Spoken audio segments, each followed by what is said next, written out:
উসওয়াতুন হাসানা এ শব্দ আল্লাহ দুনিয়ার কাউকে দেননি। এই জন্য সত্যের মাপকাঠি মানদণ্ড এই পৃথিবীতে একমাত্র একজন বিশ্বনবী মুহাম্মদ রাসূলুল্লাহ। তাছাড়া দুনিয়াতে আর কেউ সত্যের মানদণ্ড হিসাবে গণ্য নয়। তারপরেও তিনি রাসূলুল্লাহ হিসাবে গণ্য হয়েছিলেন 5 বছর বয়সে, 10 বছর বয়সে না। তিনি রাসূলুল্লাহ হয়েছিলেন কত বছর বয়সে? 40 বছর বয়সে। যে জিনিস পেয়ে তিনি রসুল হলেন তার নাম কোরআন। তার নাম কি? কোরআনে কারিম নাজিল হওয়ার আগ পর্যন্ত তিনি মুহাম্মদ ইবনে আব্দুল্লাহ হিসাবে পরিগণিত ছিলেন এলাকাতে। তার চরিত্রের সার্টিফিকেট দেওয়া হিসাবে মানুষেরা হয়তো তাকে বলতো যে আপনি আল আমিন, আস সাদিক, এই সমস্ত নামগুলো, কিন্তু রাসূলুল্লাহ কেউ বলতো না। রাসূলুল্লাহ হওয়ার আগে 17 বছর বয়সে একটা সংগঠন বানিয়েছিলেন, হিলফুল ফুজুল, শান্তির সংঘ। এই 17 থেকে 40 বছর, 23 বছর একাধারে চেষ্টা চালালেন দেখি দুনিয়াতে শান্তি প্রতিষ্ঠা করা যায় কিনা। যেহেতু আল্লাহর নির্দেশ এবং কোরআনের নির্দেশ আসে না, এই জন্যে 23 বছরে কাঙ্ক্ষিত মানের শান্তি তিনি প্রতিষ্ঠা করতে পারেননি। একই মানুষ 40 বছরে কোরআনে কারিম পেলেন, 63 বছরে দুনিয়া থেকে বিদায় নিলেন। এইটাও 23, এটাও কত? আগের 23-এর ফল 0, পরের 23-এ তিনি লক্ষ লক্ষ মানুষ হাজির করেছিলেন এই কোরআনের পতাকা তোলে। কথা বলেন না কেন? এমনকি শেষ ভাষণ যেদিন দিচ্ছিলেন তার ভাষণ ছিল মাত্র 27 মিনিট। বিদায় হজের ভাষণ কয় মিনিট? আর আমাদের নাকি 2-3 ঘন্টা ছাড়া ওয়াজই সাটে না, কারণ আমাদের কথার ভেতরে তো কোনো অর্থ নেই। নবীজির প্রতিটি কথার ভেতরে লক্ষ লক্ষ কথা লুকিয়ে থাকতো। সুবহানাল্লাহ বলে। যেন আমরা কথা বলবো অল্প, তাৎপর্যপূর্ণ, গবেষণাপূর্ণ, এই সমস্ত কথাগুলো বলে মানুষ যেন চিন্তা ভাবনা করে। আল্লাহ রাব্বুল আলামিন বলেন, ওয়ানজালনা ইলাইকা যিকরা লিতুবায়্যিনা লিন-নাসি মা নুযিলা ইলাইহিম ওয়া লাআল্লাহুম ইয়াতাফাক্কারুন। সূরা নাহলের 44 নম্বর আয়াতের শেষের দিকে আল্লাহ জানিয়েছেন, হে নবী, এই কিতাব, এই জিকির, এই আলোচনা আপনার কাছে আমি কেন দিলাম জানেন? আপনি জীবিত মানুষদের সামনে স্পষ্ট ব্যাখ্যা বিশ্লেষণ করে বোঝাবেন। আর যারা আপনার কথা শুনতে আসবে তাদের একটা দায়িত্ব দিলাম, তারা এই কথাগুলো শোনার পরে বাড়ি যেয়ে যেন চিন্তা ভাবনা করে। যেন এই মাহফিল প্রতিদিন হয় না, 1 বছর পরে মাত্র 4-5 ঘন্টার জন্য হচ্ছে, সেখানে আমার মাত্র 1 ঘন্টা 10-15 মিনিট। এই 1 ঘন্টা 10-15 মিনিটের ভেতরে যে কথাগুলো কোরআন থেকে, হাদিস থেকে গবেষণামূলক ভাবে আমরা বলার চেষ্টা চালাবো, আপনাদের উচিত হচ্ছে এই কথাগুলো নিয়ে আসলে আমাদের প্র্যাকটিক্যাল লাইফে চিন্তা ভাবনা করা। তাহলে নবীজির প্রথম 23 বছরে ফল 0, পরের 23 বছরে তিনি হিরো বানিয়েছিলেন হযরতে ওমরের মতো, আবু বকরের মতো। এমনকি তার সামনে যখন বিদায় হসে 27 মিনিটের বক্তব্যের সময় মানুষ ছিল তার সামনে প্রায় 1,14,000। কয়জন? 1,14,000 মানুষের সামনে শেষ ভাষণ দেওয়ার সময় নবীজি বলেছিলেন, তারাক্তু ফীকুম আমরাইন, আমি 2টি জিনিস তোমাদের জন্য রেখে গেলাম। লান তাদিল্লু, তাদিল্লু মজারে, বর্তমান, ভবিষ্যৎ, প্রেজেন্ট, ফিউচার। এর আগে লান এসেছে, আরবি গ্রামার অনুযায়ী কথাটার অর্থ দাঁড়ায় কখনোই তোমরা পথভ্রান্ত হবে না, পথভ্রষ্ট হবে না, লাঞ্ছিত হবে না। এমনকি এ কথার ভেতরে না খেয়ে থাকবে না, এ কথাও আছে। তাদিল্লু শব্দের প্রায় 33টা অর্থ আমি পেয়েছি। লাঞ্ছিত হবে না, না খেয়ে থাকবে না, মায়ের খাবে না, অপমান হবে না, দুনিয়ায় মাথা উঁচু করে তোমরা বাঁচতে পারবে। সে যে 2টা জিনিস রাখলাম, লান তাদিল্লু মান তামাসাকতুম বিহিমা কিতাবাল্লাহ ওয়া সুন্নাতু রাসূলি। এক নম্বরে তোমাদের জন্য আমি আল্লাহর কিতাব কোরআনে কারিম রেখে গেলাম, 2 নম্বরে আমার সুন্নাহ আমার আদর্শ রাখলাম। জোরে বলেন সুবহানাল্লাহ। আমার মুসলমান ভাইরা, কথাগুলো খেয়াল করে শোনেন। 1,14,000 মানুষ তার সামনে, বিশ্ব নবীর ডান দিকে হযরতে আবু বকর, বাম দিকে ওমরের মতো মানুষ বসা ছিল। জাবালে রহমত, যেই পাহাড়ের উপরে তিনি দাঁড়িয়ে এই কথাগুলো বলছিলেন, আমি নিজে উঠেছিলাম ওই পাহাড়ে। বিশ্ব নবীর এই পাহাড়ের পাদদেশে 1,14,000 মানুষ দাঁড়িয়ে আছে। নবীজি কিন্তু হযরতে আবু বকরের নাম বলেননি, ওমরের নাম বলেননি। যে এই যে 2 জন আমার পাশে বসে আছে, এরা 2 জন এই জান্নাতি। এরা 2 জন কি? জান্নাতি। 10 জন মানুষকে জীবিত অবস্থায় যে জান্নাতের গ্যারান্টি দেওয়া হয়েছিল, তার ভেতরে এই 2 জনের নাম আছে না নেই? আছে। নবীজিকে বলতে পারতেন না, এই যে আবু বকরকে রাখলাম, এই যে ওমরকে রাখলাম, আমার পরে যদি এদেরকে অনুসরণ করো তোমরা জান্নাত পেয়ে যাবে, বলেছিলেন? বলেন বলেন না। আমি জান্নাতের দিকে যাচ্ছি, আসো আমার সাথে, তোমাদের জান্নাতে নিয়ে যাব, এই কথা শুধু নবীজি একবার বলেছিলেন বদরের ময়দানে যাবার সময়। তিনি বলেছিলেন, আমি জান্নাতের দিকে যাচ্ছি, যার প্রশস্ততা আকাশ আর জমিনের চাইতেও বিস্তৃত। কে তোমরা জান্নাতে যাব, আসো আজ আমার সাথে। নবীজি বলেন, ওই দিন আমার সাথে যারা যোগ দিয়েছিল, যারা শহীদ হয়েছিল, পরেও যারা মারা গেছে, প্রত্যেকেই জান্নাতি। জোরে বলেন আল্লাহু আকবার। এর ভেতরে স্পেশাল ভাবে যে 10 জন মানুষের নাম আমরা হাদিসে জানি, তার ভেতরে আবু বকর আছে, ওমর আছে। কথা বলেন ঠিক কিনা? এত বড় বড় পাওয়ারফুল নবী, পাওয়ারফুল মানুষ যারা, যাদের জান্নাত দরজা ডাকতে থাকবে। হযরতে আবু বকরের জীবনীতে আছে, জান্নাতের প্রতিটা দরজা তাকে পাওয়ার জন্য আকাঙ্ক্ষা পেশ করবে, আসেন আমার দিকে। হযরতে ওমরের ব্যাপারে আছে, আকাশের তারকারাজি কেউ যদি গণনা করা শুরু করে, একদিন শেষ হয়ে যাবে। হযরতে ওমর সে নেকির কাজ দুনিয়ায় করেছিলেন। 26 বছর বয়সে মুসলমান হওয়ার পর যে কয়দিনই বেঁচে ছিলেন, মাত্র এই কয়েক বছরে তিনি এত বেশি নেকির কাজে আঞ্জাম দিয়েছেন, কিয়ামত পর্যন্ত কেউ যদি ওমরের নেকি গণনা করে শেষ হবে না। মাথায় যাদের মগজ আছে চিন্তা করেন তো, যে মানুষগুলো সামনে পেছনে বসে আছে, এই মানুষগুলোকে নবীজি নাম ধরে বলতে পারলেন না কেন? যে এদেরকে রেখে গেলাম, এদের মেনে নিলেই জান্নাত পেয়ে যাবে। এ কথা বলেননি এই কারণে, এই কারণ নবী ছাড়া কারো ঈমান নিরাপদ না। যে কোনো সময় মানুষকে শয়তান বেঈমান করে ফেলতে পারে। নবীজি নবীদেরকেও শয়তান ধোঁকা দিয়েছে, কিন্তু আল্লাহ নিজে স্পেশাল ভাবে তাদেরকে বাঁচিয়েছেন। তাদের কথা আলাদা, বাকি পৃথিবীর কাউকে কারো নিরাপদ না ঈমান। হযরত ওমর নিজেই বলতেন মাঝে মাঝে, এ হুযায়ফা ইবনুল ইয়ামিনকে ডাক দিয়ে, এ হুযায়ফা, তুমি তো নবীজির গোপন কথাগুলো তোমার কাছে সব বলতো, তুমি একটু ইন্তেকালের আগে যে লিস্ট দিয়ে গেছে নবীজি, যে মদিনায় মুনাফিক অমুক অমুক আছে, ওই লিস্টের ভেতরে দেখো তো আমার নামটা আছে কিনা। হযরতে হুযায়ফা ডাক দিয়ে বলে, খলিফাতুল মুসলিমিন, আমিরুল মুমিনিন, কি বলেন আপনি? জান্নাতের গ্যারান্টি দিয়েছে নবীজি নিজে আপনাকে, আর আপনি বলেন আপনার নাম মুনাফিকের খাতায় আমি দেখব, এ কেমন কথা? হযরত ওমর চোখের পানি ফেলে দিয়ে বলেন, ভাই হুযায়ফা, আমি নবীজির কাছেই শুনেছি দুনিয়াতে কারো ঈমান নিরাপদ না মরণের আগ পর্যন্ত। আমি এখনো পর্যন্ত জানি না আমি নিরাপদে ঈমান নিয়ে মরতে পারবো কিনা। এই জন্য অন্তত দেখো মুনাফিকের যে লিস্ট আছে, ওর ভেতরে আমার নামটা আছে কিনা।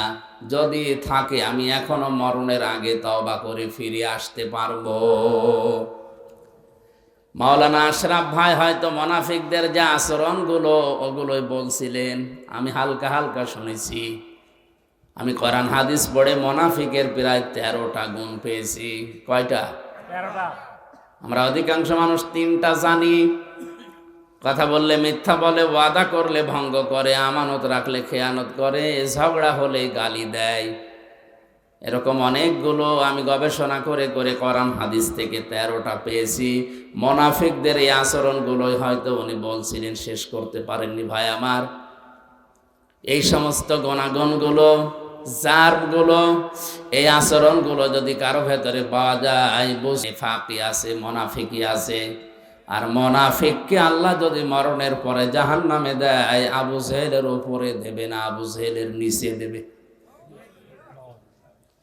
মোনাফিককে আল্লাহ যদি জাহান্নামে দেয়, আবু জেহেলের উপরে দেবে না নিচে? কোথায় আছে? আন্দাজে বলেন আপনি। সূরা নিসা 140 নম্বর আয়াতে আল্লাহ পাক বলেন, ইন্নাল্লাহা জামিউল মুনাফিকিনা ওয়াল কাফিরিনা ফি জাহান্নামা জামিআ।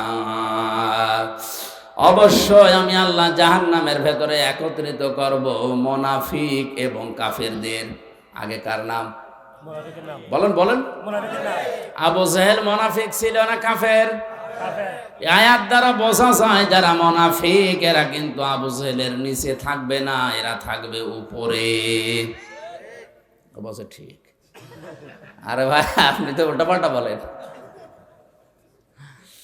আবু জেহেল যদি জাহান্নামে পড়ার পরেই থেমে যায়, মুনাফিক থামবে না, একেবারে নিচে থাকবে।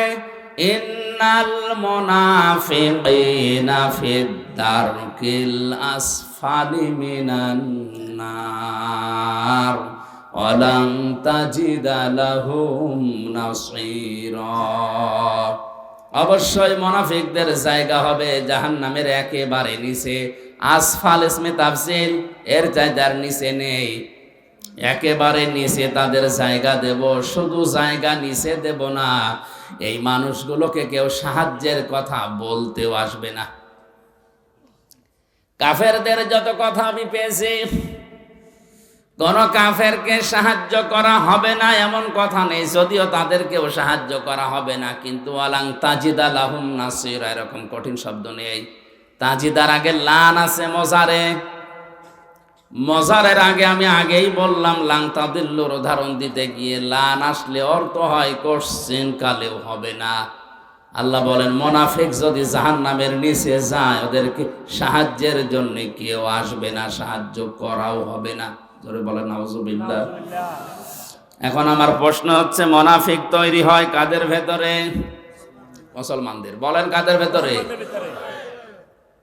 কোন ইহুদি, কোন খ্রিস্টান, কোন বৌদ্ধ, কোন হিন্দু, কোন মাজুসি, যত জাতি এখন পৃথিবীতে এখন প্রায় 4500 জাতি আছে, কোন জাতির ভেতরে মুনাফিক তৈরি হয় না। মুনাফিক শুধুমাত্র তৈরি হয় মুসলমানদের ভেতরে। আমরা যেহেতু মুসলমান হিসাবে দাবি করি, তাহলে মুনাফিকের জার্ম আমাদের ভেতরে থাকার সম্ভাবনা, বলেন না কেন? হযরত ওমর যদি বলেন এখনো যদি আমার নামটা থাকে আমি তাওবা করে ফিরে আসবো, ভালো হয়ে যাবে মরণের আগে, তা আমাদের ওই চিন্তা ভাবনার দরকার নেই। কেউ যদি বলে আমি ইহুদি দেখব, তাহলে আপনি ইসরায়েলে যান, শুধু ইহুদি পাবেন। তামাম দুনিয়ার নিকৃষ্ট জাতি হিসাবে এখন যারা পরিচিত, জঘন্যতম জাতি হিসাবে যারা দুনিয়ায় পরিগণিত, এখন তারা হচ্ছে ইহুদি। দুনিয়ার যত অপকর্মের মূল হোতা এই ইহুদিরা। কথা বুঝতেছে? খ্রিস্টানকেও যদি দেখতে চাই, আপনি আমেরিকায় যান, শুধু খ্রিস্টান পাবেন।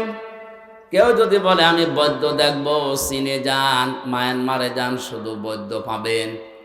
কোন মানুষ যদি বলে আমি মুশরিক দেখবো, পাশের রাষ্ট্রে ভারতে যান, শুধু মুশরিক পাবেন।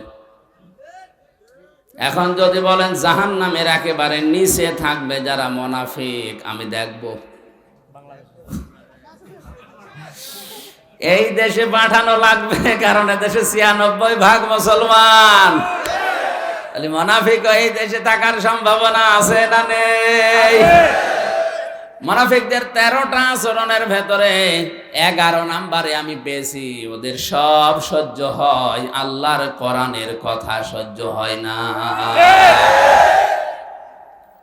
কোরআনে কারীম জানিয়েছে, ওয়াইদা কিলা লাহুম তাআলাউ ইলা মা আনজালাল্লাহু ওয়া ইলার রাসূলি রাআইতাল মুনাফিকিনা ইয়াসুদ্দুনা আনকা সুদুদা।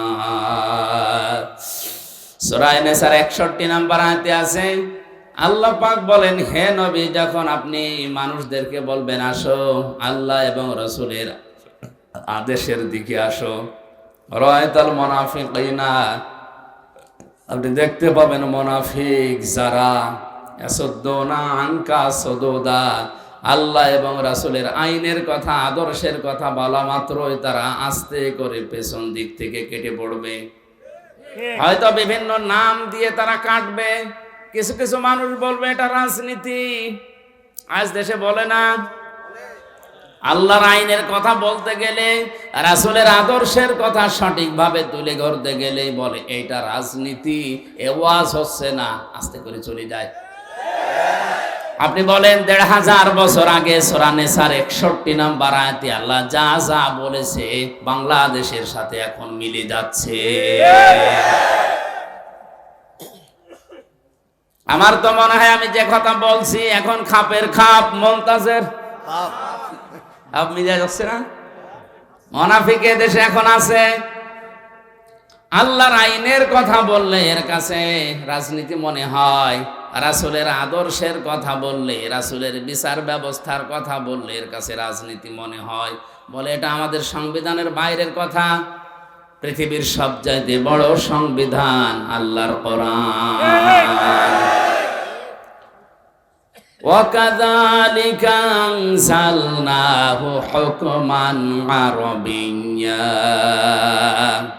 وَلَئِنِ اتَّبَعْتَ أَهْوَاءَهُمْ بَعْدَ الَّذِي جَاءَكَ مِنَ الْعِلْمِ مَا لَكَ مِنَ اللَّهِ مِنْ وَلِيٍّ وَلَا وَاقٍ।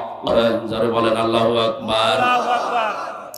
সূরা রদের ভেতরে আল্লাহ পাক জানিয়েছেন, হে নবী, এই কোরআনকে আমি আল্লাহ দুনিয়ায় সংবিধান করে নাজিল করলাম। এইটা বাদ দিয়ে কোনো মানুষ যদি মন মস্তিষ্কের তৈরি করা মন মতো আইন কানুন নিয়ম নীতি বানিয়ে পরিবার সমাজ চালাতে চায়, সে কাউকে সাহায্যকারী হিসাবে পাবে না। জোরে বলেন নাউজুবিল্লাহ। এই জন্য আমাদের উচিত হচ্ছে, আমরা যেহেতু মুসলিম, আমাদের একমাত্র আদর্শ হওয়ার কথা যার নাম বলেছি উসওয়াতুন হাসানা, দুনিয়ায় কেউ না, মুহাম্মাদুর রাসূলুল্লাহ। আজকের পোস্টারের প্রথমে আপনারা লিখে দিয়েছেন, তোমাদের জন্য রাসূল সাল্লাল্লাহু আলাইহি ওয়াসাল্লামের জীবনে মহত্তম বা সর্বোত্তম আদর্শ লুকিয়ে আছে আল কোরআন। এটা সূরা আহজাবের 21 নম্বর আয়াতের প্রথম অংশে আছে। আমার প্রশ্ন, পরবর্তী শব্দগুলো লিখতে পারতেন। আল্লাহর নবীকে আদর্শ হিসাবে পাবে যাদের ভেতরে 3টা গুণ আছে। কয়টা? আয়াতের পরবর্তীতে আল্লাহ সিরিয়াল করে দিয়েছেন, লিমান কানা ইয়ারজুল্লাহা ওয়াল ইয়াউমাল আখিরা ওয়া যাকারাল্লাহা কাসীরা। 1 নম্বরে যে মানুষগুলো লিমান কানা ইয়ারজুল্লাহ, আল্লাহ রাব্বুল আলামিনের দিকে যারা ফিরে আসে, রাজা ইয়ারজু মানে ফিরে আসা। 2 নম্বরে যে মানুষগুলো দুনিয়াতে ওয়াল ইয়াউমাল আখিরা, কিয়ামতে জবাব দেওয়া লাগবে, বিশ্বাস করে। 3 নম্বরে যাকারাল্লাহা কাসীরা, যাদের জীবনে সব চাইতে বেশি আল্লাহর আলোচনা হয়। কার? আল্লাহ। বলেন বলেন আল্লাহ। তাহলে এই বাংলাদেশে 18 কোটি মানুষের জন্য রাসূলুল্লাহ আদর্শ এখনো সবার জন্য হয়নি, কারণ এই 3টা গুণ আমরা অধিকাংশ মানুষের ভেতরে দেখতে পাচ্ছি না। এক কথা বলা লাগবে। আমি শর্ত দিলাম মাওলানা হাফিজকে, আপনি যদি কুষ্টিয়ায় যান আপনার সাথে আমি যাব। শর্ত দিয়েছিলেন আপনি যদি যান এখন উনি যদি সকালে না যায়, আমার যাওয়ার দরকার আছে? আল্লাহ তাআলা বলেন উত্তম আদর্শ, সর্বোত্তম আদর্শ তোমাদের জন্য রাসূলুল্লাহ, কিন্তু 3টা গুণ থাকা লাগবে। কয়টা? সবাই বলেন, সবাই বলেন।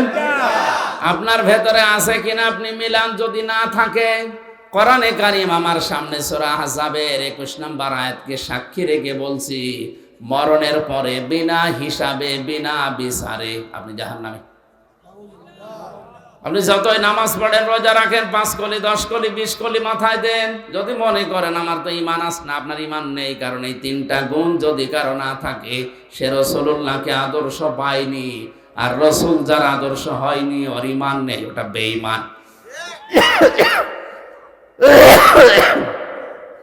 খুব মনোযোগ সহকারে শুনেন। আল্লাহ রাব্বুল আলামিন বলেন, 1 নম্বরে যারা সব কাজ আমি আল্লাহর দিকে ফিরে আসার নিয়তে করে, যে কোনো কাজে হাত দেওয়ার আগেই চিন্তা করে আল্লাহ এই কাজে আমার আল্লাহ রাজি আছে তো। আজকে যে গাড়িতে আসলাম, ও লোকটাকে আমি এর আগে কোনোদিন দেখেছি বলে মনে হয় না, কিন্তু যে ভালোবাসা আমার প্রতি দেখিয়েছে, এই দুনিয়ার স্বার্থ পাওয়ার জন্য না, এটা আল্লাহর জন্যে। দুনিয়ায় যাকে আপনি ভালোবাসবেন, যাকে এগিয়ে দেবেন, সাহায্য করবেন, লোক দেখানোর জন্য, স্বার্থ পাওয়ার জন্য না। যে মানুষগুলো শুধুমাত্র আল্লাহর জন্য কাউকে ভালোবাসে। 2 নম্বরে ওয়াল ইয়াউমাল আখিরা, কিয়ামতের দিবসে যারা বিশ্বাস করে। সে জন্মের পর থেকে শুনছি কিয়ামত হবে, কিয়ামতের দিন আছে, কিন্তু কিয়ামত যে কি, কিভাবে হবে, কিয়ামতে জবাব দেওয়া লাগবে, এই বিশ্বাস যদি কোনো মানুষের ভেতরে একবার জন্ম হয়ে যায়, ওর জীবন থেমে যাবে। আয়াতের তাফসীর করতে গিয়ে আমি জেলখানার ভেতরে থাকাকালীন ফি জিলালিল কোরআনে পড়েছিলাম। আছেন আপনারা ময়দানে? খলিফাতুল মুসলিমিন হযরত ওমর তার সন্তান আব্দুল্লাহকে ভর্তি করলেন মাদ্রাসায়।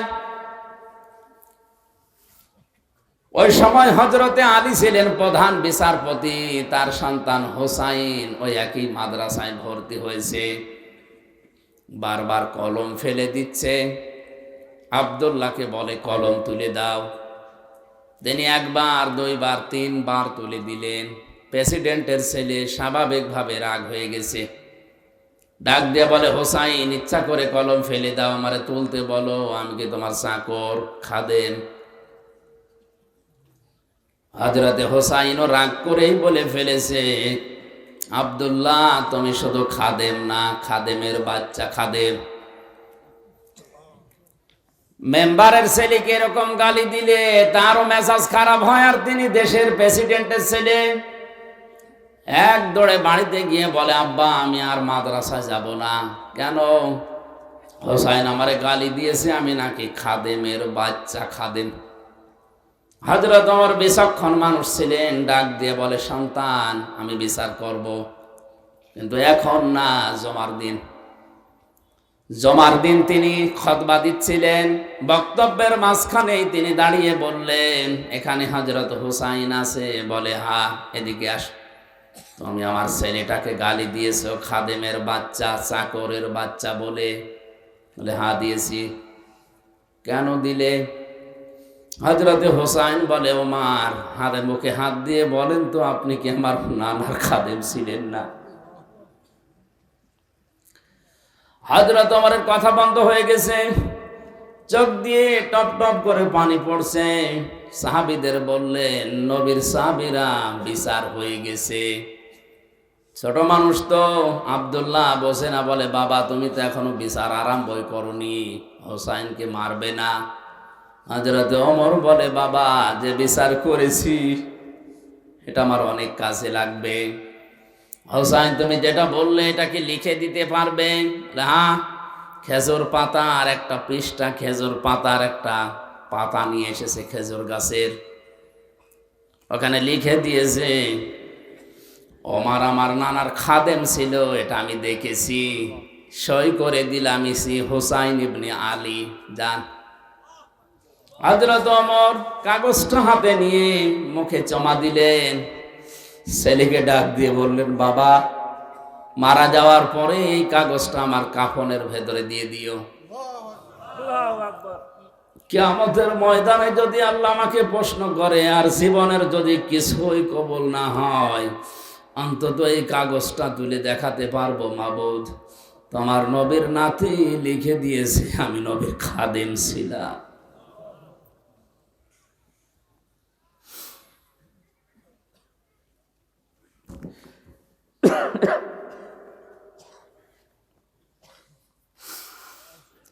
এই ওসিলাই হলেও তুমি আমাকে আজকে মাফ করে দাও। এই ধরনের মানুষেরা কিয়ামতের যে বিশ্বাস, যে ভয় তাদের ছিল, এরপরও একটা দুর্বল হাদিস বলছি শিক্ষার জন্যে। হযরত ওমরেরও আল্লাহর দরবারে নিজের জীবনের মাত্র কয়েক বছরের হিসাব দিতে লেগেছিল প্রায় 12 বছর। ইন্তেকালের পরে প্রায় 12 বছর পার হয়ে গেল। হযরতে আব্দুল্লাহ একবার স্বপ্ন দেখলেন, হযরত ওমর সুন্দর পোশাক পরে নদী থেকে আসতেছে গোসল করে। ডাক দিয়ে বলে, বাবা কোথায় ছিলেন, কতদিন আপনাকে দেখি নাই। হযরতে ওমর বলে, বাবা আজকে 12 বছর আমি দুনিয়ার জীবন ছেড়েছি, মহান আল্লাহ আমার জীবনের হিসাব নিচ্ছিলেন। শেষ পর্যন্ত তিনি আমাকে বলেছে, ওমর তোরে মাফ করে দিলাম। কারণ আল্লাহ যদি কারো প্রতি ন্যায় বিচারও করে সে বাঁচবে না, যদি সঠিক বিচারও কারো প্রতি করে সে বাঁচবে না। অন্যায় বিচার তো আল্লাহ করেই না, ন্যায় বিচার করলেও কেউ পার পাবে না। আল্লাহ যদি কাউকে বাঁচাতে চায় বলবে শেষে যে তোরে মাফ করে দিলাম। আল্লাহ যদি অবিচার করেন এ কথা বিশ্বাস করবেন না, আল্লাহ অবিচার করেন না। আল্লাহ যদি কারো উপরে ন্যায় বিচার করেন সে বাঁচবে না, সে ধরা খাবে। কথা বুঝতেছেন? আল্লাহ অবিচার কথা বলেন না কেন? আল্লাহ অবিচার, ন্যায় বিচার করলে বাঁচার কোনো উপায়। আল্লাহর কাছ থেকে যদি কেউ বাঁচতে চায় একটা মাধ্যম আছে, যে আল্লাহ আমারে মাফ করে দাও। হযরত ওমর বলেন, আমারে শেষ পর্যন্ত আল্লাহ ডাক দিয়ে বলেন, ওমর তোরে মাফ করে দিলাম। ফেরেশতা আমারে নিয়ে গোসল করিয়ে জান্নাতের নহর থেকে এই যে সাদা পোশাক জান্নাতের, এটা পরিয়ে আমাকে বলছে, যান আপনি জান্নাতে যান। ও কক্সবাজারবাসী, হযরত ওমরের যে জীবনী শুনলেন, আকাশের তারকার চাইতে যার নেকির কাজ জীবনে বেশি ছিল। কোন রাস্তা দিয়ে গেলে শয়তান পর্যন্ত 40 দিন ওই রাস্তায় যেতে ভয় পেত। এত বড় পাওয়ারফুল মানুষ। নবীজি বলেন, একবার আমার স্ত্রীরা আমার কাছে এইটা দেন ঝগড়া করছিল। হযরতে আবু বকর আসলেন, স্ত্রীদের ঝগড়া থামে না। হযরতে ওসমান আলী এসেছে, তাদের ঝগড়া থামে না। হযরতে ওমর কিছুক্ষণ পরে বাইরে থেকে সালাম দিয়েছে, আসসালামু আলাইকা ইয়া রাসূলুল্লাহ। স্ত্রীরা বলছে, আপনি থাকেন, আমরা গেলাম। কারণ এখন যে লোকটা এসেছে এর মুখের আগে হাত চলে। হযরতে ওমরকে দেখে ওই দিন নবীজি বলেছিলেন, ওমর তুমি যে রাস্তা দিয়ে চলো ও রাস্তায় শয়তান পর্যন্ত চলে না। এই ধরনের মানুষ যদি কিয়ামত নিয়ে এই টেনশনে থাকে, আমাদের কি হয়েছে বলেন? নবীজিকে আদর্শ পাওয়ার জন্য কিয়ামতে জবাবদিহি করা লাগবে। এই টেন্ডেন্সি, এই বিশ্বাস আমাদের জন্ম দেওয়া লাগবে। এটা নেই এই জন্য আজ দুর্নীতি হয়, এইটা নেই এই জন্য আজ বেগম পাড়া তৈরি হয়, এইটা নেই এই জন্য আজ আমাদের অধিকারগুলো আমরা আদায় করতে পারি না। এটা যদি কোনো মানুষ 100 ভাগ বিশ্বাস করে যে আমার জবাব দেওয়া কিন্তু লাগবে, 2 দিন আগে 2 দিন পরে ওর জীবন এমনিতেই পাল্টিয়ে যাবে। মক্কার ওই মানুষগুলো তাদেরকে জোতা মেরে লাঠি মেরে মানুষকে হেদায়েত করেনি। নবীজি এই কিয়ামতে জবাব দেওয়া লাগবে এই কথাগুলো যখন তুলে ধরেছেন, ওই মানুষ যাদের বিবেক ছিল, বুদ্ধি ছিল, যাদের কপালে হেদায়েত ছিল, তারা এমনিতেই এই কথাগুলোর উপরে ঈমান এনে পাল্টিয়ে গেছে। আমি রাসূলুল্লাহকে আদর্শ পাওয়ার জন্য 3 নম্বরে বলেছিলাম, ওয়া যাকারাল্লাহা কাসীরা। যাদের জীবনে সব চাইতে বেশি জিকির থাকবে, আলোচনা থাকবে আল্লাহর। আল্লাহ কাসীর দিয়েছেন, কলিলানে দেননি, আবার কাসীরুন দেননি, কাসীর আছে। সব চাইতে বেশি তাদের মুখে, তাদের পরিবারে, সমাজে, রাষ্ট্রে, তাদের সব জায়গায় নাম থাকবে, আলোচনা থাকবে কার? কালিমাতুল্লাহি হিয়াল উলিয়া, আল্লাহর কালিমা তাদের উপরে থাকবে। আমার মনে হয় সংসদ ভবন থেকে শুরু করে আমাদের এই ইউনিয়ন পরিষদের অফিস পর্যন্ত সব জায়গায় আল্লাহু আকবার বড় করে লিখে রাখা দরকার, দেখলে আল্লাহর নাম মনে হয়। কিন্তু এগুলো না দিয়ে এমন এমন জিনিস আমরা টাঙিয়ে রাখি, আল্লাহর নাম তো দূরের কথা, কার নাম মনে হয় আল্লাহ জানে।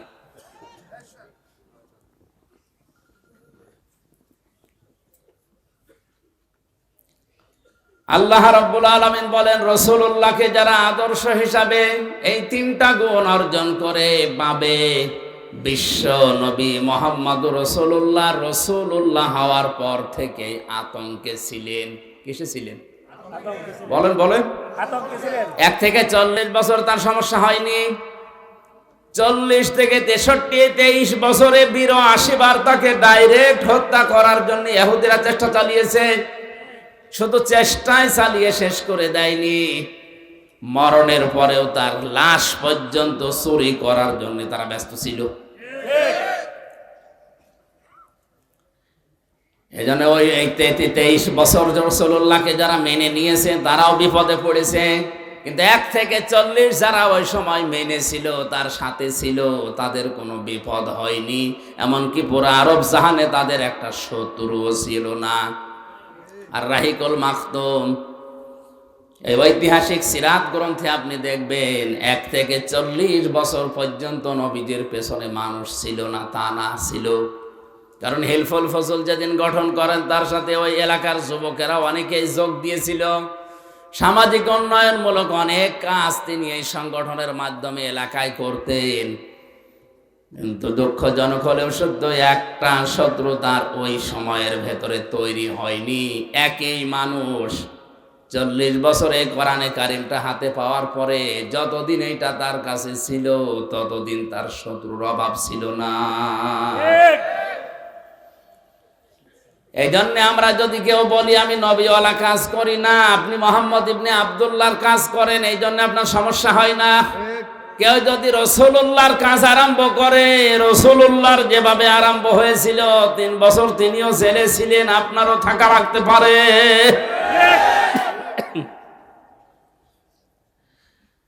আমাদের উচিত হবে যে আয়াতটা আপনারা লিখে দিয়েছেন, এটা আমাদের বাস্তব জীবনে যদি আমরা সেট করতে চাই, ওই 3টা শর্ত আমাদের মানা লাগবে। এই শর্তগুলো আমার না আল্লাহর?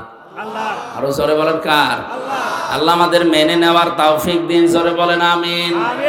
আমার আলোচনার বিষয় বলেছিলাম কোন পাপে কোন গজব। জবান খুলে কোরআনের এই সোনালী আয়াত সূরা রুম 41 নম্বর আয়াতটা পড়েছি, পড়েন। আউযু বিল্লাহি মিনাশ শাইতানির রাজিম, বিসমিল্লাহির রহমানির রহিম।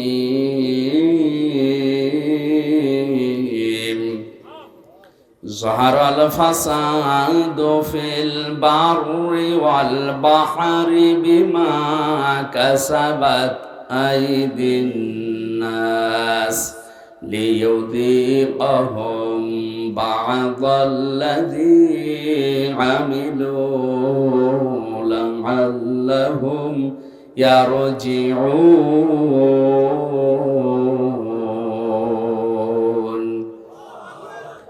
আল্লাহ রাব্বুল আলামিন বলেন, জলস্থলে যে বিপর্যয়, যে অশান্তিগুলো, যে গজবগুলো দেখতে পাও, এগুলো আমি একটাও দিতে চাই না। এগুলো সব তোমাদের হাতের পাপ কামাই করা ফসল। আমি কেন এগুলো দেই মাঝে মাঝে জানো? অতিবৃষ্টি, অনাবৃষ্টি, মাঝে মাঝে এ জমিনকে ঝাঁকুনি দেয়, আমরা যেটা ভূমিকম্প বলে শুনি। এগুলো কেন করি? লিইউযীকাহুম বা'দাল্লাযী আমিলু, তোমরা যে আমল করেছো, কাজ করেছো, আমল আবার দুই প্রকার। আমল কয় প্রকার? একটা বদ আমল, একটা নেক আমল। এই বদ আমল যারা দুনিয়ায় করে তাদেরকে আমি আল্লাহ একটু থামাতে চাই, এই আযাবগুলো দিয়ে তাদেরকে আমি আল্লাহ একটু বাধা দিতে চাই, দেখি তারা ফিরে আসে কিনা। লাআল্লাহুম ইয়ারজিউন, আমি চাই যে তারা ফিরে আসুক। কপাল পড়া মানুষ আমরা, মাঝে মাঝে এগুলো আমাদের সামনে আসতেছে, এগুলো দেখার পরও আমরা ফিরে আসা দূরের কথা, আমাদের বিদ্যা আরো বাড়ে। সরার ভেতরে আল্লাহ জানিয়েছেন, এটা 29 নম্বর আয়াতে আছে, ওমা সাবাকুম মিন মুসিবাতিন ফাবিমা কাসাবাত আইদিকুম ওয়া ইয়াফু আন কাসীর। তোমরা যত অন্যায় করো, পাপ করো, সব পাপের শাস্তি যদি আমি আল্লাহ দেই, শ্বাস ফেলার সময় তোমরা পিতে না, আমি আল্লাহ অধিকাংশগুলোই মাফ করে দেই। এই কিছু পাপের শাস্তি দুনিয়ায় পাঠাই যেন তোমরা আমি আল্লাহর দিকে ফিরে আসতে পারো। বাংলার মুসলমানেরা, আজকে আমি কয়েকটা পয়েন্টের উপরে আমি দেখতে চাই, এই পাপগুলো যদি বাংলাদেশে হয়, ওগুলোর জন্য আপনি যতই দোয়া দরুদ পড়েন, তাবিজ কবজ গলায় দিন, থামাতে পারবেন না। আল্লাহর শাস্তি ওটা ছেড়ে দেওয়া লাগবে।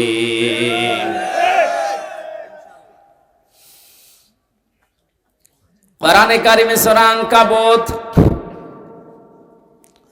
আয়াত নাম্বার 40-41, ফাকুল্লান আখাযনা বিযামবিহি ফামিনহুম মান আরসালনা আলাইহি হাসিবা ওয়া মিনহুম মান আখাযাতুহুস সাইহাতু ওয়া মিনহুম মান খাসাফনা বিহিল আরদা ওয়া মিনহুম মান আগরাকনা ওমা কানাল্লাহু লিয়াযলিমাহুম ওয়ালাকিন কানু আনফুসাহুম ইয়াযলিমুন। সুবহানাল্লাহ আলহামদুলিল্লাহ লা ইলাহা ইল্লাল্লাহ। সুবহানাল্লাহ আলহামদুলিল্লাহ।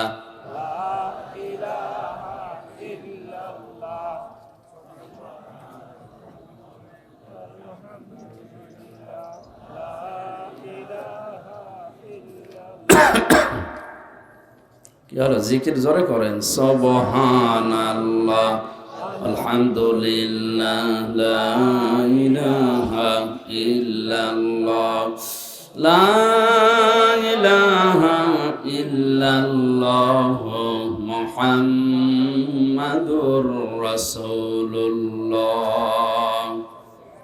আয়াত বুঝতে কষ্ট হচ্ছে?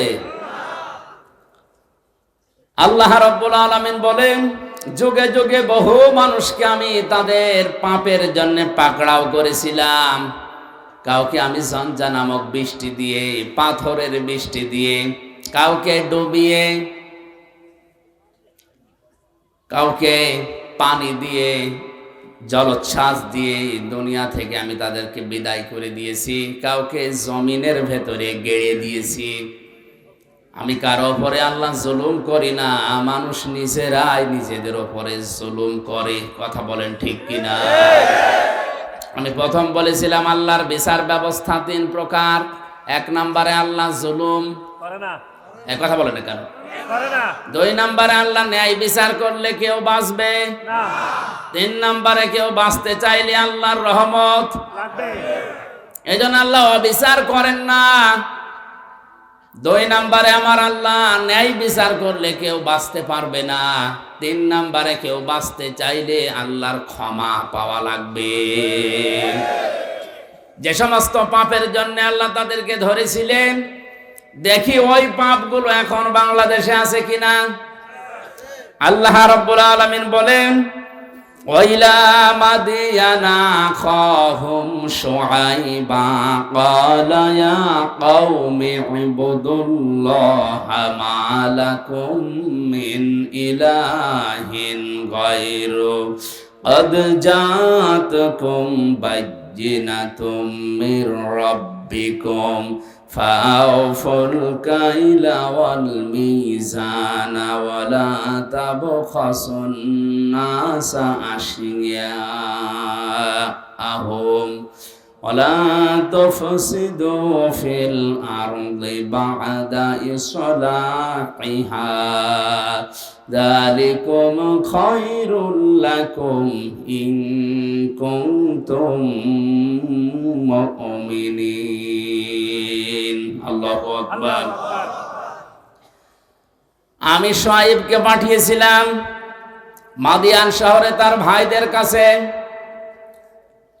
এ কোরআনে অনেকগুলো নবীর দাওয়াতি সিস্টেম দেওয়া আছে, তারা দাওয়াত দিত এই কায়দায় এই পদ্ধতিতে। এখানে শুআয়ব আলাইহিস সালামের নাম দিয়ে আল্লাহ কিছু শিক্ষা দিতে চেয়েছেন। একটু ভালো করে শুনে। হযরতে শুআয়ব আলাইহিস সালামকে মাদায়ান শহরে তার ভাইদের কাছে আল্লাহ পাঠিয়ে বললেন, তুমি দাওয়াত দাও, হে আমার জাতির লোকেরা, আল্লাহ বাদে কোনো মাবুদ নেই, ইলাহ নেই, ইবাদত পাওয়ার যোগ্যতা কারো নেই। আমরা যারা সত্যি নবীদের উত্তরসূরি দাবি করছি, আল্লাহর কসম আমরাও কিন্তু এই কথাই আপনার কাছে বলছি। আল্লাহ ছাড়া ইবাদত পাওয়ার যোগ্যতা কারো নাই। এই জন্য সহজ ভাবে বলি লা ইলাহা ইল্লাল্লাহ, আল্লাহ বাদে ইবাদত পাওয়ার যোগ্যতা, উপাস্য হওয়ার যোগ্যতা দুনিয়ায় আর কারণে। এ কথা বললেই হিন্দুরা রাগ করে, কারণ ওদের দেবতা একটা দুইটা না, কয়টা? 33 কোটি।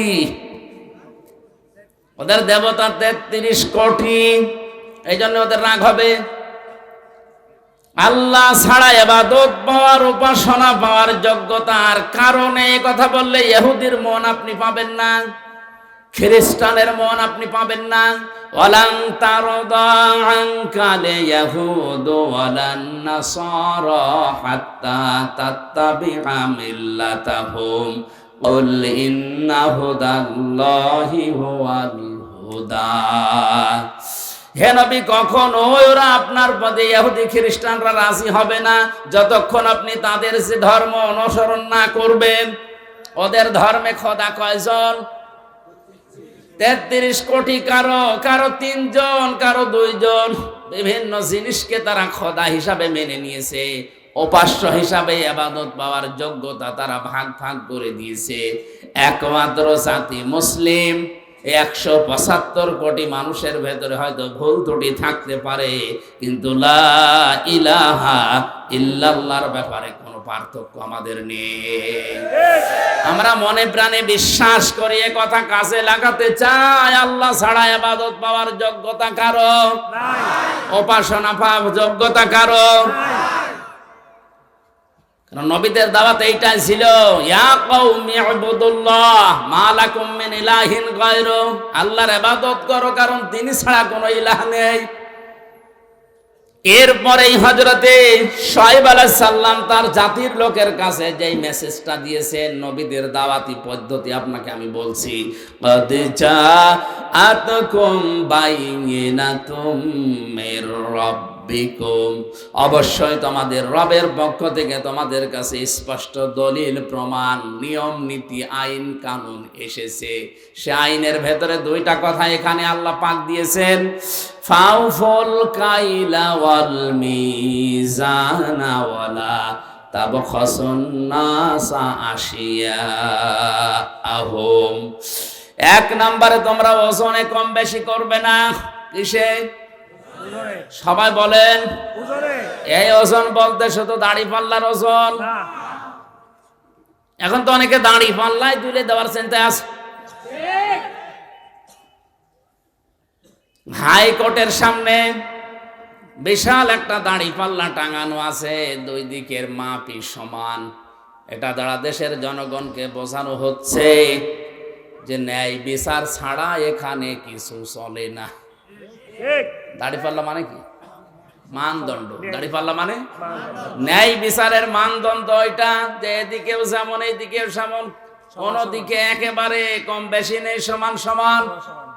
আচ্ছা, তো বিচার ব্যবস্থার দিকে তাকালে আজ যেটা দেখতে পাচ্ছি আমরা, ন্যায় বিচারের তুলনায় অবিচারই বেশি হচ্ছে। ন্যায় বিচারের তুলনায় অবিচার যদি না হবে, কোন কারণে আমি 3টা বছর জেল খাটলাম, আপনি জবাব দিন।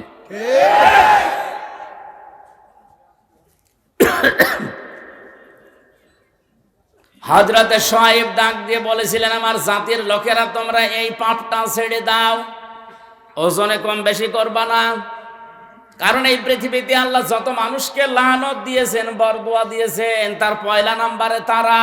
ওয়াইলুল লিল মুতাফফিফিনাল্লাযীনা ইযা তালু আলান নাসি ইস্তাওফুন ওয়া ইযা কালুহুম আও ওয়াসানুহুম ইখসিরুন। ধ্বংস হয়ে যাক, বরবাদ হয়ে যাক, আমি আল্লাহর লানত ওই মানুষগুলোর উপরে যারা ওজনে কম বেশি করে। কিসে? বলেন বলেন। এই ওজন বলতে যারা দোকানদার তারা না, এই যে এইটাও এইটাও, এই যে মঞ্চটা, এই যে মেম্বারটা, এটা হক কথা বলার জায়গা। এখানে বসে যারা সঠিক কথাগুলো বলতে চায় না, তারাও কম বেশি করছে। প্রাইমারি স্কুল থেকে বিশ্ববিদ্যালয় পর্যন্ত যারা শিক্ষকতা করছেন, এটা যেহেতু রেকর্ড হচ্ছে, কালকেই তামাম দুনিয়ায় ছড়াবে। আমার বিশ্ববিদ্যালয়ের স্যাররা অনেকে মন খারাপ করে, আমি জানি। আল্লাহর কসম, শিক্ষক যারা আমার মাথার তাজ, আপনাদেরকে আমি ভালোবাসি।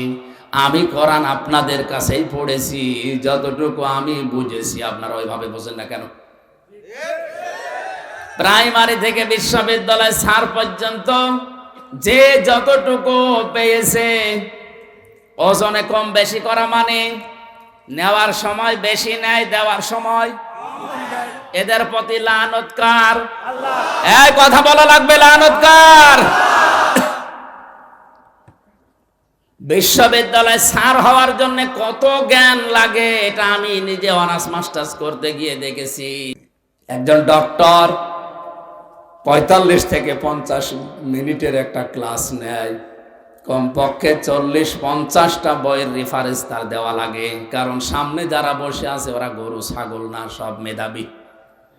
বিশ্ববিদ্যালয়ে গরু ছাগল চান্স পায়? বাংলাদেশের মেধা যাদের বেশি তারাই ওখানে যায়, আর তাদের সামনে বসে 40-45 মিনিট আপনি বক্তব্য দেবেন। সলিমদ্দি কলিমদ্দির মতো না, কোনো কনসার্ট না, এক টান দিয়ে দিলাম, একটা দুলিয়ে দিলাম, হয়ে গেল না। অন্তত বিশ্ববিদ্যালয়ে যারা ক্লাসের মতো ক্লাস নেয়, তাদের 40-50টা বইয়ের রেফারেন্স দেওয়া লাগে। কারণ আমরা জানি ভার্সিটিতে কোনো বই ওইভাবে নেই। স্যারদের লেকচারগুলো থেকে লাইব্রেরিতে হাজার হাজার বই আছে, ওখান থেকে বাছাই করে প্রশ্নের উত্তর তৈরি করা লাগে। এই যে স্যাররা এই পর্যায়ে যেতে তাদের কত মেহনত করা লেগেছে, তারাও তাদের শিক্ষকের কাছ থেকে কত কিছু পেয়েছে। নেওয়ার সময় তারা তো ঠিক মতোই নিয়েছে, কিন্তু দেওয়ার সময় অধিকাংশ স্যাররা আমাদেরকে ওইভাবে দিতে চায় না। আজ প্রাইমারি থেকে আপনি তাকান, মাদ্রাসা বলেন, স্কুল বলেন, কলেজ বলেন, ভার্সিটি বলেন, সব জায়গায় ক্লাসে 45 মিনিটে যেটা দেওয়ার কথা ওইটা ঠিক মতো দেয় না। বলে প্রাইভেট করা, কোচিং করা লাগবে। এই যে আপনি নেওয়ার সময় ঠিক মতো নিয়েছিলেন, দেওয়ার সময় ঠিক মতো দিলেন না, এইটাই ওয়াইলুল লিল মুতাফফিফিন। আপনি তো নেওয়ার সময় ঠিক মতোই নিয়েছিলেন, যদি ওইভাবে দিতেন আমার আর প্রাইভেট পড়া লাগতো না, কোচিং করা লাগতো না। বেশি বলে ফেললাম। এইটাই চলছে অধিকাংশ ভার্সিটির স্যাররা। এই রাজশাহী বলেন, কুষ্টিয়া বলেন, বরিশাল বলেন, চট্টগ্রাম বলেন, এই সমস্ত জায়গা থেকে ঢাকায় যে প্রাইভেট ভার্সিটিতে ক্লাস নেয়। তো সরকার আপনারা যেখানে রেখেছে, এই জায়গায় আপনি যতগুলো টুকটুকো পেয়েছিলেন, ওইটা ডেলিভারি দিতে পারেন না? হযরতে শুআয়ব নবী এই কথা তার জাতির কাছে বললেন যে তোমরা ওজনে কম বেশি করবা না। আলা তাবখাসুন নাসা আশিয়া, এক একটা শব্দের ভেতরে লক্ষ লক্ষ কথা এরকম পয়েন্ট আকারে আছে, যত টানবে তত বের হবে। আমার শরীরের দিকে, গলার দিকে, আরে ঘড়ির দিকে তাকে আমি খুব তাড়াতাড়ি করছি। ওয়ালা তাবখাসুন নাসা আশিয়াহুম ওয়ালা তুফসিদু ফিল আরদি বা'দা ইসলাহিহা।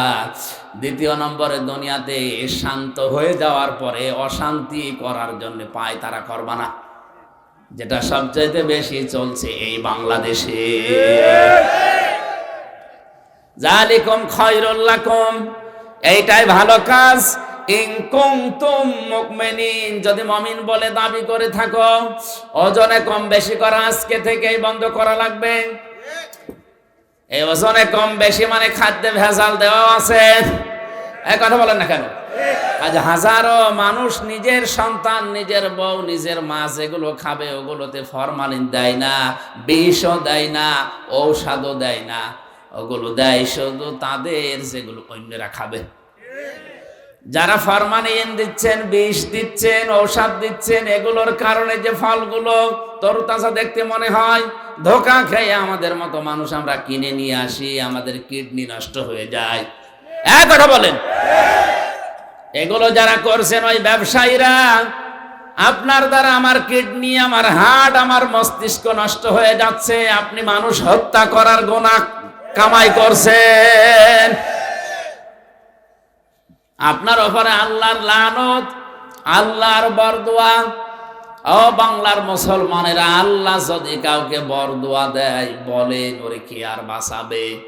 মানে এই মুহূর্ত থেকে ওজনে কম বেশি করা, খাদ্যে ভেজাল দেওয়া বন্ধ করা লাগবে। দুনিয়া বেশ শান্ত হয়ে যাওয়ার পরে অশান্তি তৈরি করার জন্য পায় তারা করবেন না, যদি মুমিন বলে দাবি করেন। এরপরে আরো দুইটা কথা তিনি বলেছিলেন, নাকি শেষ করে দেব? ওয়ালা তাকউদু বিকুল্লি সিরাতিন তু'ইদুনা ওয়া তাসুদ্দুনা আন সাবিলিল্লাহ মান আমানা বিহি ওয়া তাবগুনাহা ইওয়াজা ওয়াযকুরু ইয কুনতুম কলিলান ফাকাসসারাকুম ওয়ানজুরু কাইফা কানা আকিবাতুল মুফসিদিন। আরেকটু খেয়াল করেন, আল্লাহ তাআলা বলেন তাদের আরেকটা অপরাধ ছিল, ওয়ালা তাকউদু সিরাত তাকউদু বিকুল্লি সিরাতিন তু'ইদুনা। ওরা মানুষকে ধরার জন্য বিভিন্ন রাস্তায় বসে থাকতো ওত পেতে।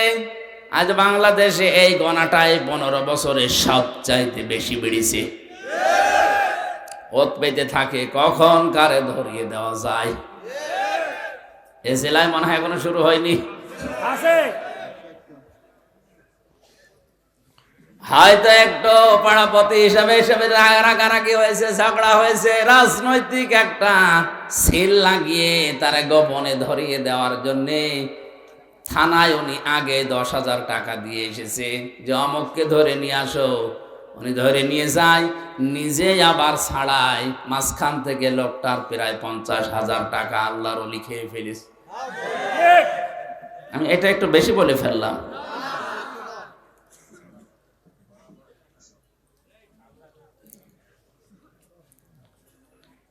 ওয়াতাসাদ্দুনা আন সাবিলিল্লাহি, 2 নম্বরে তারা গুনাহ করত। 4 নাম্বার এটা, 4 নম্বরে তাদের অপরাধ ছিল এইটা, ওরা আল্লাহর রাস্তা থেকে মানুষকে সরিয়ে দেওয়ার জন্য বিভিন্ন কায়দা কৌশল কাজ কারবার করত। এত কাজে মানুষ যাচ্ছে, কোনো অসুবিধা নেই, আল্লাহর দিকে, আল্লাহর পথের দিকে মানুষ আসলেই বাধা। এই গুনাহগুলোর জন্য আল্লাহ রাব্বুল আলামিন হযরতে শুআয়ব আলাইহিস সালামের জাতির উপরে যে গজব নাযিল করেছিলেন। এখনো যদি কোনো মানুষ এই কাজ কারবার কোনো বন্ধ না করে, জমিনে ওজনে কম বেশি করা, খাদ্যে ভেজাল দেওয়া, দুনিয়া শান্ত হয়ে যাওয়ার পর অশান্তি করার জন্য পায়তারা করে বেড়ানো, মানুষকে বিপদে ফেলার জন্য মোড়ে মোড়ে বসে থাকা, এ থোকায় থোকায় শব্দটা আছে। অলা তাকউদু বিকুল্লি সিরাতিন তুইদুনা ওয়া তাসুদ্দুনা আন সাবিলিল্লাহ। তোমরা বসে থেকো না মানুষকে ধরিয়ে দেওয়ার জন্য, বিপদে ফেলার জন্য, কোন রাস্তার মোড়ে মোড়ে গোপনে, কিচ্ছু জানে না, ঘরে ঘুমিয়ে আছে, চোখ খুলে দেখছে জেলখানায়। কি গো, তুই গাছ কেটেছিস, তুই গাড়িতে আগুন লাগিয়েছিস, অথচ কিচ্ছু জানে না। দু একদিন ঠিক ওইভাবে কেটে যাচ্ছে, চোখ খুলে আবার দেখছে বাড়িতে। কি গো, খোঁজ নিয়ে দেখা গেল বাড়ি থেকে প্রায় 2 লাখ টাকা চলে গেছে। এইটা যদি কেউ বন্ধ না করে, আমার আল্লাহ তাদের উপরে মাঝে মাঝে ভূমিকম্প দেয়। রানা প্লাজা এমনি ধসে পড়েনি। অনেকেই বলেছিল যে মনে হয় অনেকে এই ধাক্কা দিয়ে ফেলে দিয়েছে। আরে ভাই, ধাক্কা দিয়ে বিল্ডিং ফেলে দেওয়া, আপনি ফেলে তো দেখি। 357টা বিল্ডিং এ ফাটল ধরেছে এবছরে। সারা বাংলাদেশের জরিপ, 357টার উপরে বিল্ডিং এ অলরেডি ফাটল ধরে গেছে। পানির স্তরগুলো, এই লেয়ারগুলো নেমে যাচ্ছে। قل أرأيتم إن أصبح ماؤكم غورا فمن يأتيكم بماء معين। হে নবী, আপনি ওদেরকে বলেন তো, আমি যদি পানির লেয়ার নিচে নামিয়ে দেই, দুনিয়ায় কে আছে তোদেরকে পানি দেবে? কে বলছে? আল্লাহ। এই জন্য আমাদের উচিত হচ্ছে এই অপরাধগুলো যারা করছে বন্ধ করি, নয়তো যতই দোয়া দরুদ পড়েন, তাবিজ কবজ লাগান, কাবার ইমাম এনে দোয়া করালো, ভূমিকম্প বন্ধ করতে পারবেন না। কারণ 1500 বছর আগে কোরআনে আল্লাহ এই কথাগুলো জানিয়েই দিয়েছেন। আযাব গজব গুলো আসে এমনিতেই না। কক্সবাজারে তো আমার মনে হয় এই 2-3 দিন আসার পরে আমি যেটা দেখতে পাচ্ছি, যেভাবে ঢেউগুলো আসতেছে সাগরে, 10 হাত 15 হাত 20 হাত উঁচা হয়ে ঢেউ আসবে, আল্লাহর নির্দেশ শুধু লাগবে। না, আল্লাহ এটা পারে না। আল্লাহ যদি একবার বলে 40 হাত উঁচা হয়ে ঢেউটায়, তাহলে এই জেলা না, এ দেশ পুরা পানির নিচে চলে যাবে। আল্লাহ এটা করতে 10 বছর লাগবে। ইন্নামা আমরুহু ইযা আরাদা শাইআন আইয়াকুলা লাহু কুন ফায়াকুন। আল্লাহ পাক বলেন, আমি যখন কোনো কাজের আদেশ করি তখন কিছুই লাগে না, শুধু কোন বলি, ফায়াকুন, এটা হতে 1 সেকেন্ডও সময় লাগে না। এজন্য আমাদের উচিত আমাদের পাপের কাজগুলো ছেড়ে দেওয়া, থেমে যাওয়া। আমি মুসলিম শরীফ থেকে একটা হাদিস আসার সময় পড়ছিলাম, 6 প্রকার নারীকে আল্লাহ জাহান্নামে দেবে বলে ঘোষণা দিয়েছে। কয় প্রকার? 6 প্রকার। মা বোন যারা এসেছেন খুব ভালো করে শুনবেন, মোবাইল থাকলে সেভ করে নিন। এই 6 প্রকারের ভেতরে যদি আপনি 1 প্রকারেও পড়ে যান, আপনার নামাজ, রোজা, বোরকা পরা সব মাঠে মারা যাবে, আপনি জাহান্নামে। 1 নম্বরে যাদের মাথার চুল খোলা থাকে স্বামী বাদ দিয়ে অন্য কারোর জন্য, এরকম মেয়ে লোকে দেশে এখন আর নেই। যে হোটেলে আসি আল্লাহর ওলিরা সব ওই হোটেলে উঠেছে। একজন মেয়ে লোক যদি চুল খুলে রাখে, শুধুমাত্র খুলে রাখতে পারবে তার স্বামীর জন্য, স্বামী বাদে পৃথিবীতে কারো জন্য মেয়ে লোকের চুল খুলে রাখা জায়েজ নেই। এমনকি বাবাকেও চুল খুলে দেখানো জায়েজ নেই। এক কথা বুঝতেছেন? একজন মেয়ে লোকের চুল যত তার স্বামী দেখবে, তার চোখের পাওয়ার বাড়বে, তত সওয়াব বেশি পাবে ওই মেয়েটা। এমনকি আল্লাহর নবী জানিয়েছেন, কোন স্বামী যদি স্ত্রীর মাথায় হাত বুলিয়ে দেয়, যতগুলো চুল পড়বে অতগুলো সওয়াব হবে। আর অন্য যত মানুষ এই চুল দেখবে, অতগুলো সাপ আল্লাহ বানিয়ে কবরে পাঠাবে। চুল ওরা দেখায়, স্বামীকে না, পরপুরুষকে বেশি। এই জন্য যেই মহিলার মাথার চুল খোলা থাকবে স্বামী বাদ দিয়ে অন্য কারো জন্যে, সে জাহান্নামী। 2 নম্বরে স্বামীকে যেই মহিলা সম্মান করে না। 3 নম্বরে স্বামীকে বাদ দিয়ে দেবর, ননদ বা অন্য কারো সাথে যারা হাসি তামাশায় লিপ্ত থাকে বেশি সময়, স্বামীর কাছে আসলে মুখ গোমরা হয়ে থাকে। আর যদি দেবর পায়, বলে স্বামী গিয়েছে ঘাস কাটতে, বাগে ধরে খাক, আমার দেওরা বেশি থাক। একটা কবিতা এরকম পড়েছিলাম কোথায় যেন, তো স্বামী ঘাস কাটতে গেছে মাঠে, ওরে বাগে ধরে খেয়ে ফেলুক, আমার দেওরা বেশি থাক। স্বামী বাদ দিয়ে অন্যের সাথে যদি কেউ হাসি তামাশা করে, মজাক করে, ইয়ারকি আড্ডা করে, মহিলা জাহান্নামী। 4 নম্বরে যে মহিলা অপবিত্রতা থেকে পবিত্রতার খবর রাখে না, শরীর খারাপ হয়েছে কবে যে পবিত্র হবে ওর খেয়ালই নেই, স্বামীর যে হক আছে ওর মনেও নেই। এই জন্য যখনই শরীর অসুস্থ হবে, সুস্থ হওয়ার পর থেকে নিজেকে পরিষ্কার পরিচ্ছন্ন করে স্বামীর জন্য উপস্থাপন করা লাগবে। 5 নম্বরে মিথ্যা বলে, গীবত করে, এরপর আবার কসম করে কথায় কথায়।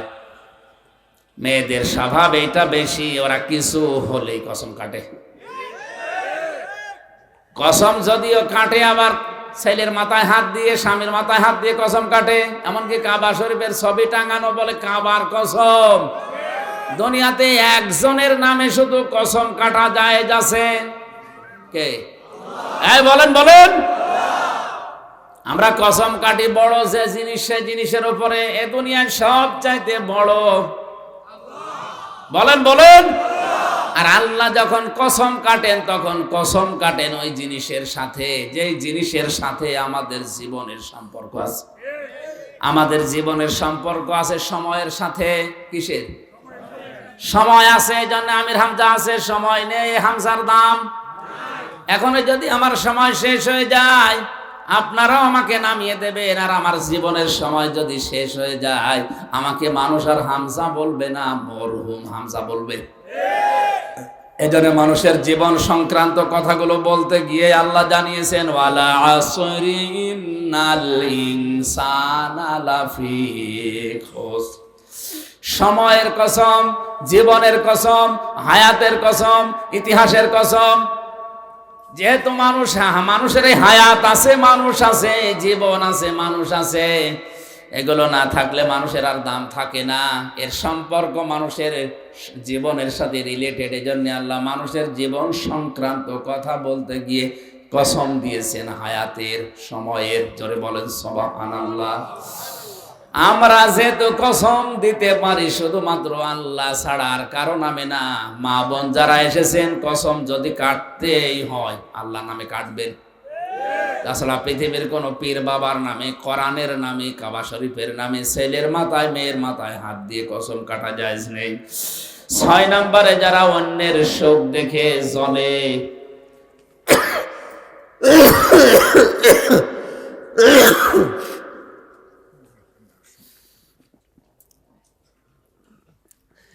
যারা অন্যের শোক দেখে জ্বলে এবং কিছু দান করলেও যারা খোঁটা দেয়, এই 6 প্রকার নারীর কথা মুসলিম শরীফে নবীজি জানিয়েছেন। আশা করছি মা বোন যারা এসেছেন, এই 6 প্রকারের কোনো কিছু যদি আপনার ভেতরে থাকে, আপনি এই মুহূর্তে নিজেকে পাল্টাবেন। আল্লাহ আমাদেরকে এই যে 4টা অপরাধের কথা বলেছিলাম, ওজনে কম বেশি করা, খাদ্যে ভেজাল দেওয়া, দুনিয়া শান্ত হয়ে যাওয়ার পরে অশান্তি তৈরি করা, মানুষকে বিপদে ফেলার জন্য ওত পেতে থাকা, আর আল্লাহর রাস্তা থেকে মানুষকে ফেরানোর জন্য চেষ্টা চালানো, এই গুনাহগুলো থেকে যদি আল্লাহ আমাদেরকে না বাঁচান, আমরা যদি চেষ্টা না করি, ভূমিকম্পের মতো এই জিনিস আবার আসবে। আল্লাহ আমাদেরকে একটা মানার তৌফিক দেন, আমিন। বারাকাল্লাহু লানা ওয়া লাকুম ফিল কোরআনিল আযীম। সভাপতি সাহেবের অনুমতি নিচ্ছি, আমার শরীর খারাপ, আমি দোয়া করে দিলাম। আল্লাহুম্মা আমিন। রব্বানা যালামনা আনফুসানা ওয়া ইল্লাম তাগফির লানা ওয়া তারহামনা লানাকুনান্না মিনাল খাসিরিন। রব্বুল আলামিন কক্সবাজার জেলার এ মাহফিলটার দিকে তাকাও, হাজার হাজার বান্দা বান্দি এই প্রচন্ড শীতের ভেতরেও তারা কষ্ট করে শুনেছে।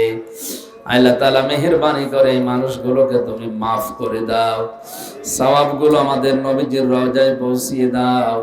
দুনিয়ার মাঠের নিচে যারা আছে এদেরকে নিজ গুণে ক্ষমা করে দাও। মাহফিলের সভাপতি সহ প্রধান অতিথি সহ যারাই আমরা এসেছি, আমাদের জীবনে এই গুনাহগুলো যদি থাকে তুমি দূর করে দাও। তুমি তো অবিচার করো না, নাই বিচার করলেও আমরা কেউ পার পাবো না। আল্লাহ তোমার দয়া চাই, রহমত চাই, মেহেরবানি করে দয়া করে মাফ করে দাও। কোরআন শোনানোর জন্য বিশাল আয়োজনে যারা শ্রম দিল আল্লাহ, আমি সবার নামও জানি না, তোমার কুদরতের খাতায় তাদের নামগুলো লিখে নাও। এই সন্তানদেরকে যেই মা পেটে নিয়েছে, মায়ের পেট তুমি ধন্য করে দাও। প্রশাসনের যে ভাইগুলো এসেছে, বিশেষ করে জেলার ডিসি, এসপি, টিওনো, ওসি সহ যত পুলিশ সদস্য ভাইরা আজকের মাহফিলের সহযোগিতার জন্য এসেছিল, পাহারা দেওয়ার জন্য, এদের সন্তানাদি স্ত্রী পুত্র যারা বাইরে আছে দেশে আছে তাদেরকে তুমি হেফাজত করো আল্লাহ। আমার শরীরটা অসুস্থ, সুস্থ হতে পারছি না, দীর্ঘ 3টা বছর আমি বন্দী জীবনে ছিলাম, তুমি মুক্ত করেছো, মুক্ত আকাশে মুক্ত বাতাসে ফিরিয়েছো। কোরআনের কথাগুলো সহজ সরল ভাষায় বলার মতো শরীর যোগ্যতা এলেম আমারে ভিক্ষা দাও। মা বোন যারা এসেছেন তাদেরকে ক্ষমা করো। অনেক মা বোনের সন্তান হয় না, আল্লাহ একটা সন্তান তাদেরকে উপহার দাও, নেককার সন্তান তাদের পেটে তুমি দান করো। আগামীতে এই অনুষ্ঠানটা কোরআনের জন্য বিশাল আকারে মঞ্জুর করো। মিডিয়ার এই ভাইরা রাত দিন কষ্ট করে কোরআনে কারিম গুলোকে প্রচার করার জন্য তারা দায়িত্ব পালন করছে, এদের ইখলাসকে তুমি আরো বাড়িয়ে দাও, এদের বিপদ আপদ থেকে তুমি বাঁচাও, মেহেরবানি করে এদের ব্যবসা বাণিজ্যে বরকত দান করো।